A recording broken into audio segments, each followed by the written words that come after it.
কিমকে উপহার দেয়া অরাশ লিমোজিনে ব্যবহার করা হয় দক্ষিণ কোরিয়ার যন্ত্রাংশ। পুতিনের উপহার দেয়া বিলাসবহুল সেডানের গোপন রহস্য ফাঁস।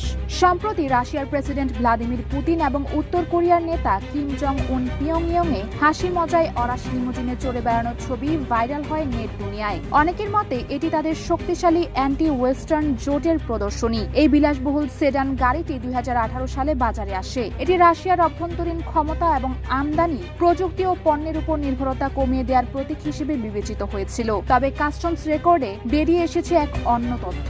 জানা যায় এই গাড়ির নির্মাতা প্রতিষ্ঠানটি মিলিয়ন ডলারের আমদানিকৃত যন্ত্রাংশ ব্যবহার করে। তাও এসব যন্ত্রাংশের কিছু আনা হয় দক্ষিণ কোরিয়া থেকে, যা কিমের দেশের প্রধান শত্রু হিসেবে বিবেচিত। এই আমদানি রেকর্ড প্রকাশ করে রাশিয়া এখনো পশ্চিমা প্রযুক্তির উপর নির্ভরশীল, যদিও তারা ইউক্রেন আক্রমণের কারণে আরোপিত পশ্চিমা দেশগুলোর নিষেধাজ্ঞা মোকাবেলা করার চেষ্টা করছে। সম্প্রতি পুতিন উত্তর কোরিয়ায় প্রথমবারের মতো রাষ্ট্রীয় সফরে অংশ নিয়েছিলেন এবং তারা পালাক্রমে আর্মার্ড লিমোজিনটি চালিয়েছিলেন, যা তাদের দুটি পারমাণবিক শক্তিধর দেশের ক্রমবর্ধমান ঘনিষ্ঠ সম্পর্কের প্রদর্শনী ছিল। রয়টার্সের কাস্টমস রেকর্ড থেকে জানা যায়, রাশিয়া 2018 থেকে 2023 সালের মধ্যে অরাশ গাড়ি এবং মোটরসাইকেল তৈরির জন্য কমপক্ষে 34 মিলিয়ন ডলারের যন্ত্রাংশ এবং উপাদান আমদানি করেছে। এই আমদানিকৃত পণ্যগুলোর মধ্যে গাড়ির body parts, sensor, programmable controller, switch, welding যন্ত্রপাতি এবং অন্যান্য উপাদান অন্তর্ভুক্ত ছিল, যার প্রায় 15.5 মিলিয়ন ডলার মূল্যের পণ্য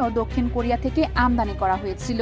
অরাশ সেডানটি রাশিয়ার রাষ্ট্র মালিকানাধীন গবেষণা ইনস্টিটিউট নামি এবং রাশিয়ান কারমেকার সোলার্স SVAB.MM এর সহযোগিতায় তৈরি করা হয়, যারা পরবর্তীতে তাদের শেয়ার বিক্রি করে দেয়। অরাশ মোটরস এবং এর সিইও আন্দ্রে প্যাঙ্কভ দক্ষিণ কোরিয়ার অংশসহ বিদেশি যন্ত্রাংশ ব্যবহারের বিষয়ে মন্তব্য করতে রাজি হননি। প্রতিষ্ঠানটি 2021 সালে রাশিয়ার তাতারস্তান অঞ্চলে আনুষ্ঠানিক উৎপাদন শুরু করে। এর আগে এটি নামিতে ছোট পরীক্ষামূলক মাত্রায় তৈরি করা হতো। প্রতিষ্ঠানটি এই বছর টয়োটার সাবেক কারখানায় সেন্ট পিটারবার্গে অতিরিক্ত উৎপাদন শুরু করবে বলে জানা যায়।